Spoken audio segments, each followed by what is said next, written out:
여러분 혹시 김지봉이라는 사람을 알고 계십니까? 잘 모르시죠? 나이는 61세고요. 키는 대략 한 175 정도 되는 사람으로 평범한 인상, 착하게 생긴 사람입니다. 이 사람 알고 계세요? 예, 아시는 분이 한 분도 안 계신 것 같은데요.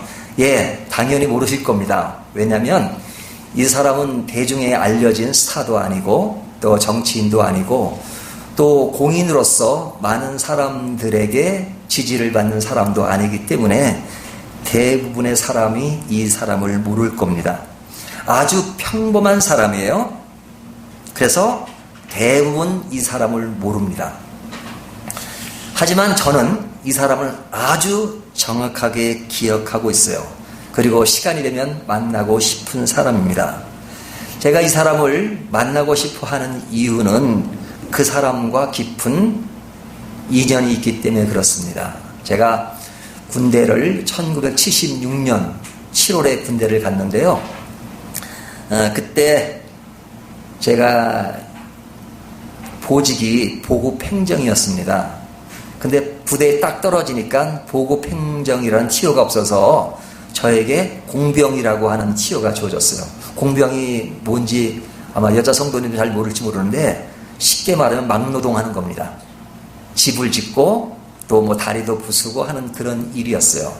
그래서 제가 그냥 집안에서 곱게 자라가지고 한 번도 삽질을 해본 적이 없습니다. 고향도 서울이고 그 다음에 늘 편안하게 살다가 군대 가가지고 이제 삽질을 하고 또 모래를 퍼날르고 돌을 지고 그런 일을 한다니까 갑자기 겁이 나더라고요.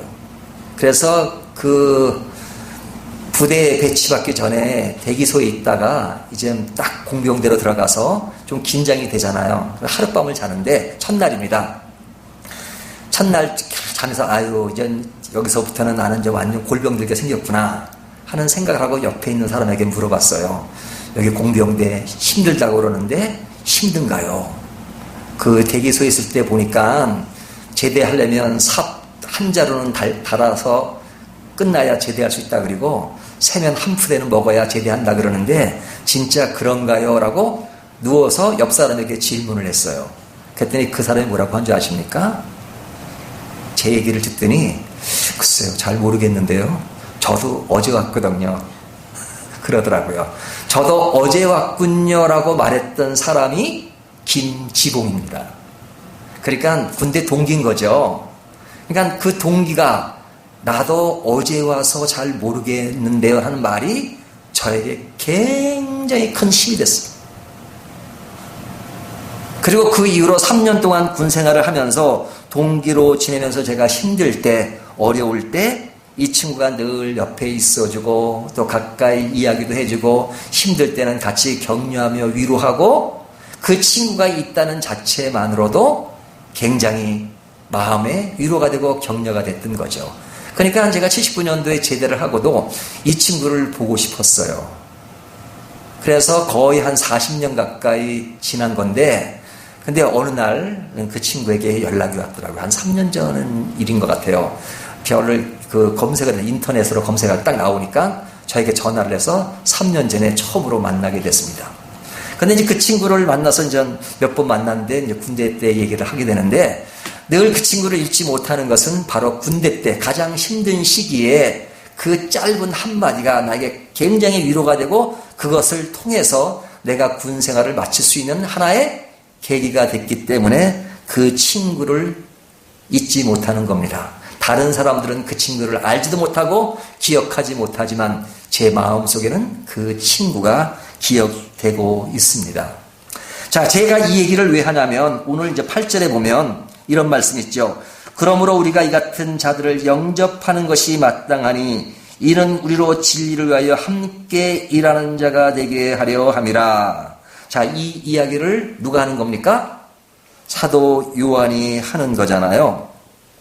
근데 이 사도 요한이 하는 이야기의 의미는 오늘 본문에 나오는 가이오라는 사람이 있는데 이 가이오라는 사람이 그 집에 방문해서 복음을 전하는 말하자면 선교사 같은 사람들이죠. 방문 전도자들에게 굉장히 대접을 잘했다는 겁니다.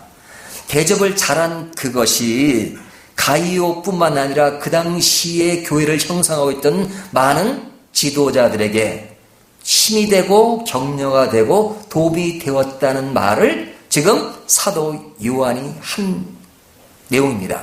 그러니까 그가 한 일은 지극히 작은 일인지 모르지만 그러나 사도 요한은 그가 한 일을 작게 평하고 있는 것이 아니라 굉장히 귀한 일을 했고 그 일로 말미암아 큰 격려가 되었다는 것을 이야기하는 겁니다. 자, 그렇다면 가이오가 한 일이 무엇일까요? 여기 보니까 이렇게 말하죠. 형제, 나그네 된 자에게 이렇게 말하죠. 5절 보면 사랑하는 자여 내가 무엇이든지 형제입니다. 곧 나그네 된 자들에게 행하는 것은 신실한 일이니. 그러니까 이 가이오라고 하는 사람은 형제, 곧 나그네 된 자에게 정말로 신실하게 좋은 일을 했다는 겁니다. 그 좋은 일이 뭐냐면 조금 전에 말씀드렸던 것처럼 그를 잘 대접하고 환대하는 것이었어요. 당시 가이오는 어떤 사람이었느냐? 뭐 큰 인물이 아니었습니다. 여기에 전도자도 아니었고요. 그 다음에 복음을 전하는 목회자도 아니었고요. 뭐 그렇게 큰 사람으로 드러나 있지 않습니다. 굉장히 교회 안에 평범한 사람이었어요. 근데 이 평범한 사람이 큰 일을 행한 것은 아니지만 그가 한 그 작은 일이 그 당시에 복음을 전하는 모든 일에 큰 역할을 감당했다는 겁니다. 그것으로 인하여 그 당시에 방문했던 전도자들이나 또 사도 요한에게 큰 힘이 되었다는 것을 강조하고 있는 거예요. 자, 그가 한 일은 별로 대수롭지 않은 일처럼 보입니다. 하지만 그 당시 교회의 사역을 활성화하는 큰 역할을 했다는 겁니다. 자, 그렇다면 이 말씀이 오늘날 우리들에게 주는 메시지의 교훈이 뭡니까? 우리는 늘 일을 할 때 큰 것만을 생각합니다. 큰 일을 한 사람이 대단한 것이고 큰 일을 드러날 때 이것이야말로 큰 성과가 있는 일이구나 라고 생각할런지 모릅니다. 하지만 성경 곳곳을 보더라도 사람들이 보는 눈으로 큰 일 같진 않고 지극히 작은 일이지만 결코 그 일이 작은 일이 아니라 하나님의 시각으로 볼 때는 그 일이 큰 일이라는 겁니다. 우리가 성경에 굉장히 큰 돈을 탁 내놔가지고 막 그냥 그 주변 환경을 살린 사람도 있지만 그러나 과부의 두렙돈 이야기를 주님이 하시잖아요. 그 작은 돈이지만 그러나 주님은 그 돈을 굉장히 크게 생각한 겁니다. 왜? 그가 가진 모든 것을 드린 것이기 때문에. 그러니까 보통 사람들이 하는 일은 작은 것 같지만 그러나 자기 작은 영역 안에서 최선을 다해서 하는 일들, 그것은 하나님의 시각으로는 절대적 가치로 판단하는 것이 아니라 상대적 가치로 판단하신다는 겁니다. 우리가 교회 안에서도 보면 그냥 사람들에게 보이지 않지만 눈물로 기도하는 사람들 있잖아요. 교회를 위해서 기도하고 교회 성도님들의 어려운 것을 생각할 때마다 눈물로 기도하고 그리고 교회가 잘 되기를 위해서 기도하는 사람들, 남들이 알지는 못하지만 진짜 새벽 시간에 와서 기도하고 또 새벽 시간이 아니더라도 남들 알지 못하게 기도하는 그거 참 아름다운 일이죠. 우리가 또한 남들이 알아주지 않지만 옆 사람에게 따스한 말 한마디 해주는 사람, 아름다운 거죠. 그래서 예수님께서는 소자에게 물 한 컵 대접하는 일이 나에게 대접하는 것이다. 그렇게 말씀하고 있잖아요. 우리가 야고보서를 보더라도 야고보서에 보면 사람들이 어떤 큰 것에 관심을 가지고 또 교회의 어떤 작은 인물로 드러난 사람들에게 별로 대수롭지 않게 생각하는 것에 대해서 야고보 사도는 크게 생각하라고 말하고 있잖아요. 그러니까 우리에게 주어진 작은 일, 그건 결코 하나님이 볼 땐 작은 일이 아닌 겁니다. 우리가 이제 교회 밴드가 있잖아요. 밴드에서 그냥 어떤 글이 떠오르면 좋아요라고 누르잖아요. 그런 것들은 뭐 일도 아니지 생각할런지 모르지만 그 한 좋아요라는 것이 사람을 크게 격려할 수 있고요. 그것으로 큰 힘을 얻을 수가 있어요. 제가 이제 운동을 너무 안 해가지고 몸이 좀 지치고 그래서 운동을 해야 되겠다고 해서 이제 지난주부터 이제 2번 이제 배드민턴장이 요 근처에 있어가지고 갔습니다. 등록을 하고 갔는데 배드민턴 하러 오는 사람들이 참 많아요. 근데 제 나이가 굉장히 많은 측에 속하더라고요. 근데 가보면 다들 잘 쳐요. 근데 가면 누가 좀 같이 치실까요? 해줄 사람이 있을 줄 알았는데 그럴 사람이 거의 없는 거예요. 그러니까 그냥 가면 외로워요. 알아주지 않으니까. 그리고 또 잘 쳐야 뭐 또 사람들에게 나 좀 칩시다 그러지. 잘도 못 치면서 누구에게 쳐달라 그러기도 뭐하고. 그러고 있는데 어떤 사람이 와가지고 왜 이렇게 혼자 앉아 계십니까? 저랑 같이 좀 치시겠습니까? 와, 그 말을 하는데 얼마나 반갑던지. 근데 그런 사람이 많지 않아요. 그래서 그 다음에 며칠 있다 또 갔습니다. 또 그날도 이제 이렇게 그냥 의자에 앉아서 있는데 어떤 노인 한 분도, 노인도 아니죠. 뭐 저보다 한 5살 정도 위 어른이신데 그분이 앉아 있더라고요. 그분이 이렇게 혼자 앉아 계세요? 같이 칠까요? 해서 쳤어요. 그래서 이제 같이 치기로 하고 전화번호도 나누고 했는데 이제 그렇게 말 한마디 해주는 게 얼마나 감사하고 기쁘든지. 사람이라고 하는 것은 어떤 큰 일이 아니더라도 이 작은 일이 우리를 매우 신나게 하고 힘나게 하고 격려를 주는 겁니다. 그러니까 사실은 이 가이오라는 사람이 한 일이 큰 건 아니지만 그러나 이 요한 3서에 그의 이름이 기록될 정도로 그의 일을 성경은 결코 작게 평가하지 않고 있다는 거예요. 그러니까 크기에 상관없이 우리에게 주어진 일들을 최선을 다해서 하는 것, 그것은 귀한 것이죠. 자, 이렇게 일하는 가이오에 대한 평가가 어떠했습니까? 5절에 보면 사랑하는 자요라고 말하고 있잖아요. 사랑하는 자라고 평가했습니다. 사도 요한이 그 가이오를 향해서 사랑하는 자요. 그리고 5절 하반절에 보면 신실한 일이니 그를 보고 신실한 자라고 말하는 거잖아요. 누가 이 사람을 향해서 사랑하는 자요, 신실한 자라고 말하는가? 그 당시 그의 대접을 받았던 집집마다 돌아다니며 복음을 전했던 그 사람들이 그 가이오가 행했던 그 한대를, 그 대접을 마음에 담고 사도 요한에게 말했겠죠. 그러니까 사도 요한도 그 말을 듣고 그를 신실한 자라고 말하고 사랑하는 자라고 말하고 그뿐만 아니라 그 말을 전했던 사람도 가이오의 행동을 보고 신실한 자요, 사랑하는 자요 라고 말하는 것이 아닐까요? 6절에 보면 그들이 교회 앞에서 너의 사랑을 증언하였느니라. 그들이 그 사랑을 얼마나 크다고 생각한 겁니까? 그를 대접한 것, 그것이 큰일이 아닐지 모르지만 그들은 너의 사랑을 증언하였느니라. 어디서? 교회 앞에서 증언했다라고 말하고 있잖아요. 그러니까 그에 대한 별명이 뭡니까? 선한 일을 하는 자, 섬기는 자, 신실한 자. 다른 번역이면 이 사람을 선한 자다 이렇게 말하고 있습니다. 자, 그렇다면 이 가이오가 이런 평가를 받았다면 오늘날 우리들은 사람들에 의해서 어떤 평가를 받고 있습니까? 어떤 사람들은 그렇게 말합니다. 뭐 사람한테 평가받는 게 그렇게 중요하냐?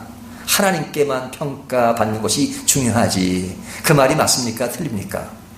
어떨 때는 맞을 때가 있고 어떨 때는 틀릴 때가 있어요. 그것이 어떤 상황에서 쓰여지느냐에 따라서 전혀 다른 해석이 될 수 있는 거죠.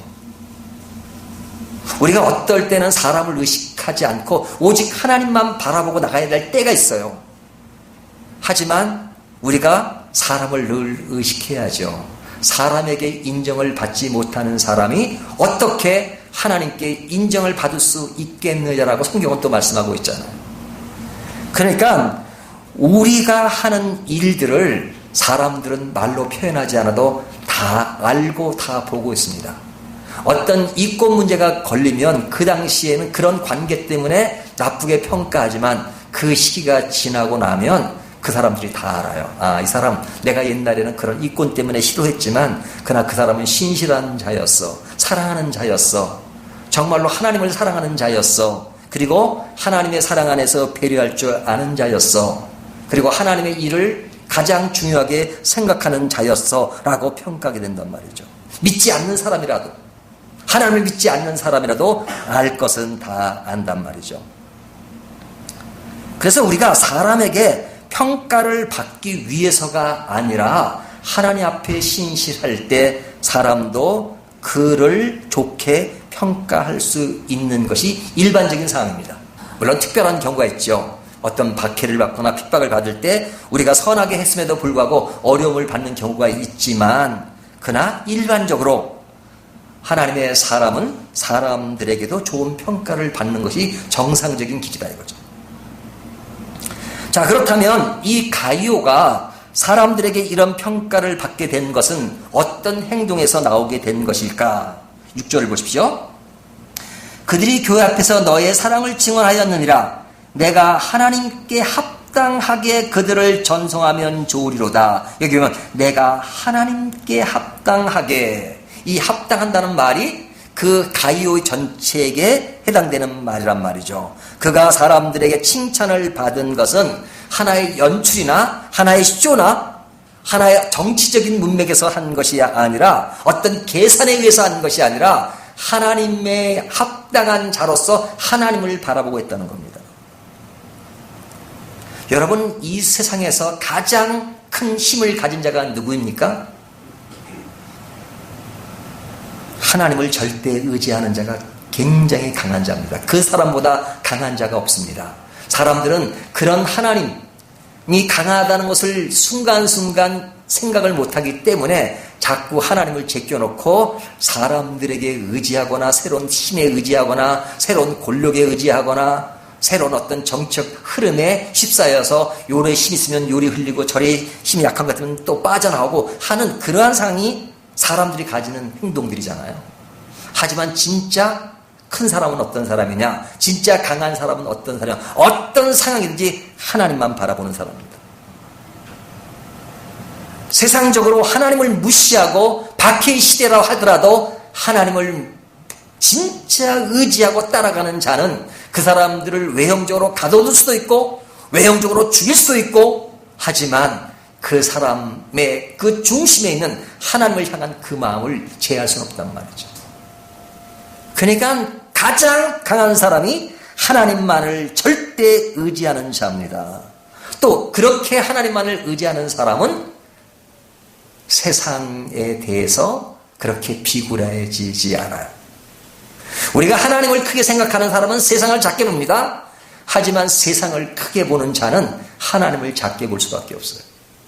내가 세상이 크게 보이느냐 작게 보이느냐, 그것은 반드시 상반되게 되어 있습니다. 내가 세상이 크게 보인다면 그는 진짜 하나님을 작게 보고 있는 겁니다. 하나님은 뭐 이론적으로는 큰 하나님이고 세상을 창조하시고 나를 구원하신 하나님이라고 말은 하지만, 그러나 하나님이 진짜 크다고 생각하지 않기 때문에 하나님을 의지하지 않아요. 세상을 의지하죠. 세상의 철학과 세상의 수단과 세상적인 방법. 그래서 기독교인이 대충 타협하고 세상적인 논리에 그냥 빠져들어서 가는 것은 정상적이라고 생각하고 그것의 정당성을 주장하는 경우가 있잖아요. 왜 그래요? 아유, 세상에서 그렇게 하면 못 살죠. 왜 못 삽니까? 위대한 하나님의 사람들이 못 살았나요?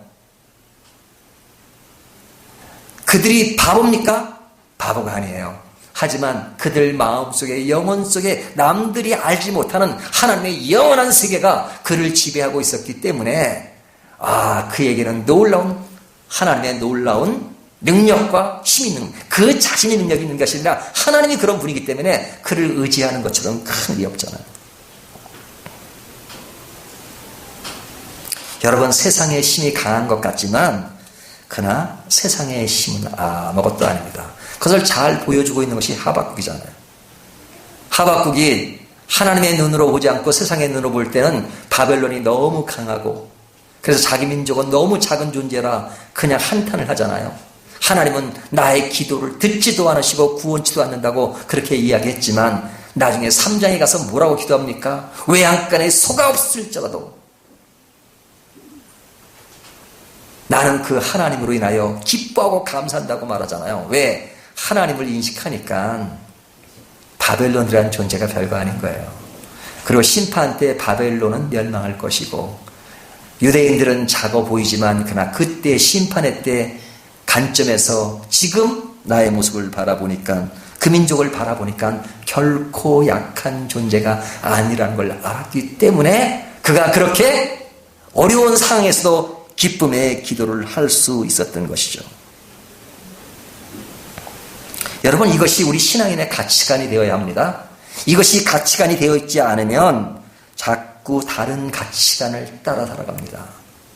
우리가 자꾸 기독교가 약해지는 이유가 뭔지 아십니까? 자꾸 세속화되고 있고 자꾸 세상에 의존하고 있고 그리고 하나님의 보이지 않음을 부정하기 때문에 그렇습니다. 이론적으로 부정하지 않아도 내 생활 가운데 부정한다니까요. 하나님이 못하실 것 같아요. 그러나 우리의 가치관이라고 하는 것은 보이지 않는 하나님이시지만 그러나 그 안에 진리가 있고 그 안에 능력이 있고 그 안에 삶에 진짜가 있다는 것을 아는 사람이었기 때문에 그는 세상과 다른 사람의 눈에 끌려서 가는 것이 아니라 오직 하나님의 말씀을 붙잡고 고! 가는 거예요. 그리고 그 안에 남들이 알지 못하는 새로운 세계가 있는 거예요. 여러분, 그런 사람을 어떻게 당할 수가 있습니까? 당할 수가 없어요. 하나님을 의지하는 자로.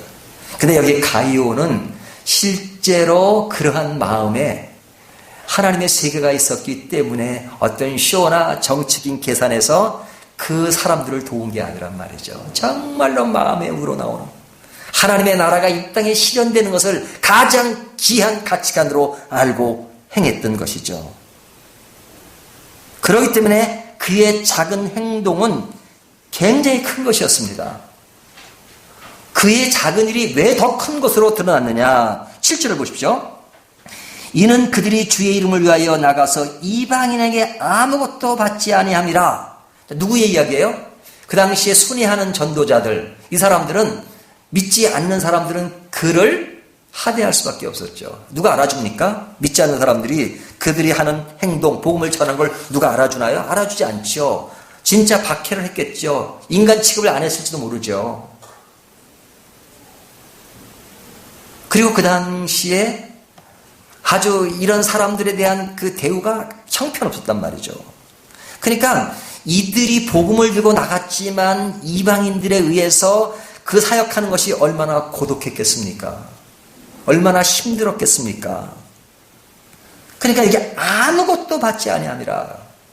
누가 그가 복음을 전할 때 때가 돼서 배고프다고 알아준 것도 아니었고요. 또 그를 따스한 마디로 받아들인 것도 아니었단 말이죠. 그래서 굉장히 큰 어려움과 고통 속에서도 이들은 하나님을 사랑하기 때문에 그 일을 했던 겁니다. 그런데 그런 사람에게 가이오가 했던 그 대접, 그것은 이방인들이 했던 것과 반대되는 모습으로 그들에게 다가온 것이었기 때문에 그가 한 일은 더 크게 보일 수밖에 없죠. 상대적으로. 당시 사역자들은 굉장히 외로운 사람이었어요. 요즘은 사실 많이 좋아졌죠. 옛날에 아주 오래전 몇십 년 만에도 이 목회자에 대한 그 직업 순위로 그 행복도를 따졌어요. 그리고 사람의 인지도를 따졌는데요. 그 당시에 뭐 1위서부터 2대에서 조사한 건데 1위부터 따졌는데 정확하게 기억나진 않지만 하여튼 끝부분 뭐 1등에서 100등까지 하면 70메디가 이발사였어요. 근데 그 다음에 순위가 목회자였어요. 목사. 그러니까 목회자에 대한 그 사람들의 관심이 별로 없었어요. 지금은요, 굉장히 높은 수준에 올라가 있대요. 여러분, 그것이 상당히 좋은 일 같지만 다른 한편으로 보면은 그것이 또 목회자를 타락하게 만드는 요인일 수도 있죠.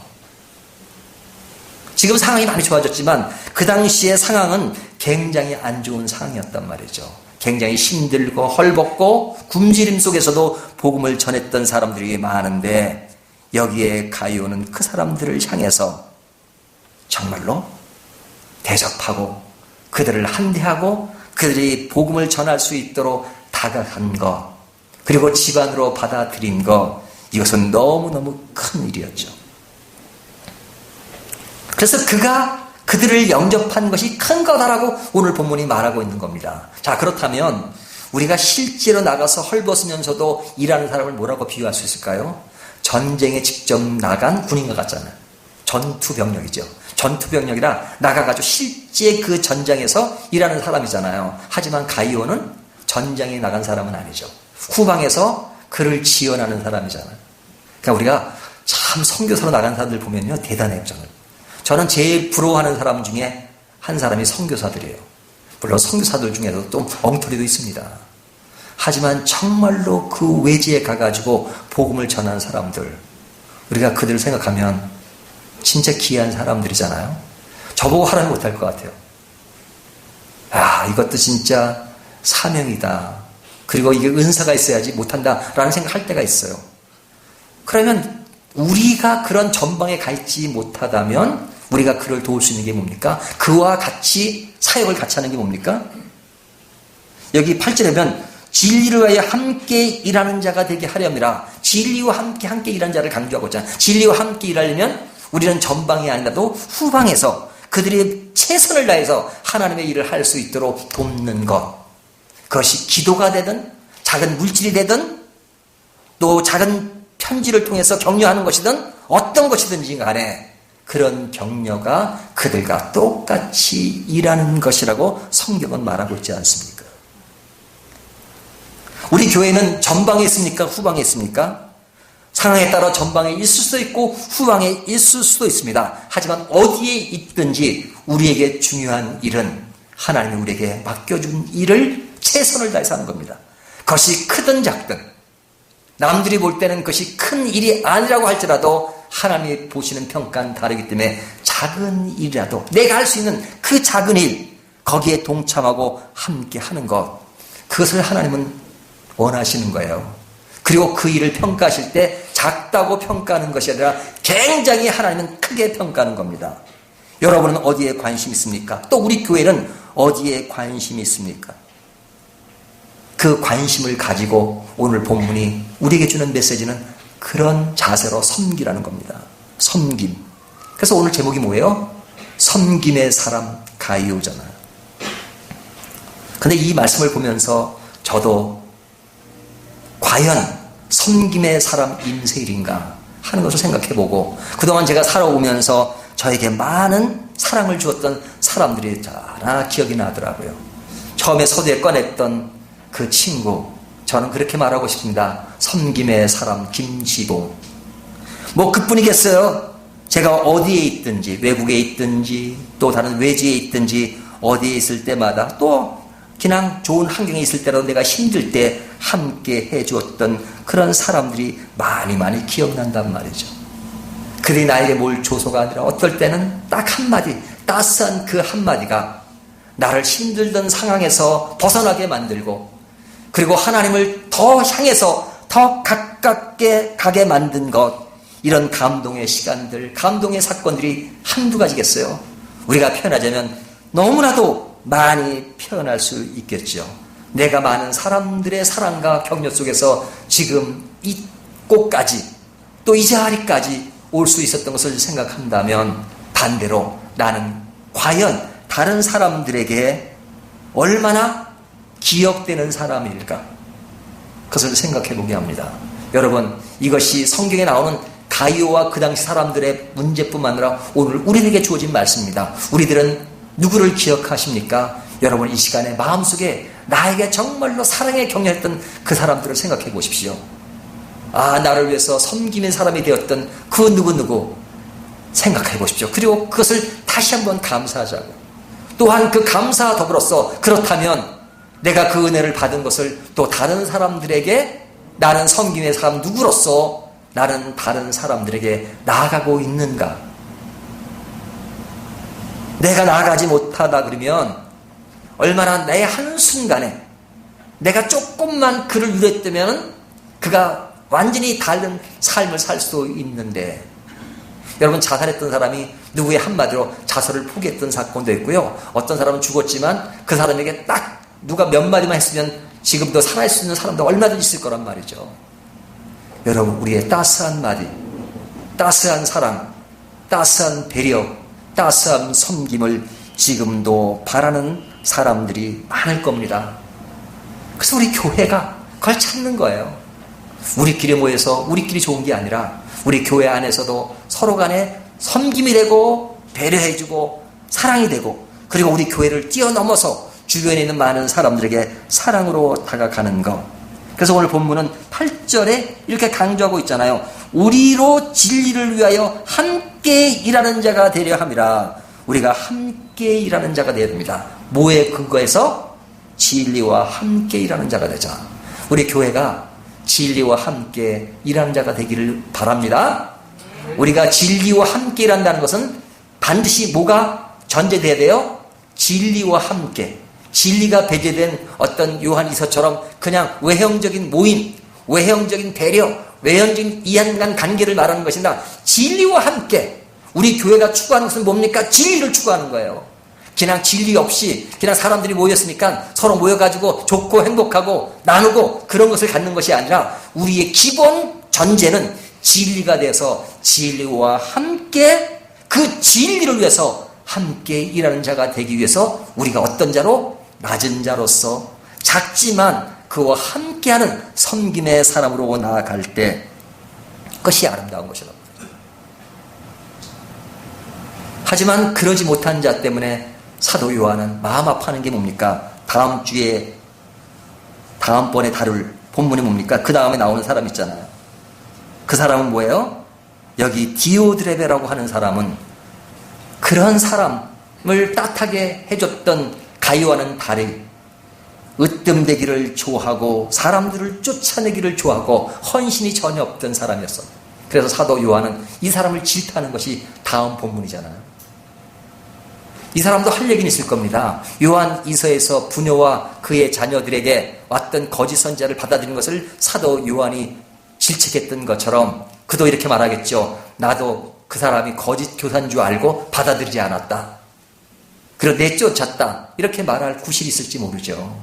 하지만 그가 진리 위에 행하지 않은 것이기 때문에 사도 요한은 가이오를 칭찬하지만 그나 디오드레베를 굉장히 혼내고 있잖아요. 왜 그래요? 진리를 구별하지 못했기 때문에 그렇습니다. 여러분, 우리가 섬김의 교회와 섬김의 사람이 되어야 합니다. 하지만 그 근거가 있어야 돼요.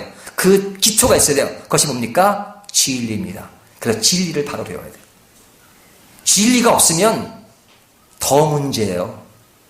바른 자세와 바른 생각이 없는데 열심히 하면 더 문제라고요. 그러나 진리의 근거에서 우리가 바른 길을 향해서 한 걸음 한 걸음 작은 일을 하나 쏘아낼 때 하나님 그것을 크게 생각하시고 그것을 통해서 우리를 더 큰 무대로 이끌어 가실 것이고 그리고 그 안에서 우리끼리 받는 격려가 더 클 것입니다. 이런 것을 깊이 나누는 저와 여러분이 되시기를 주님의 이름으로 축복합니다.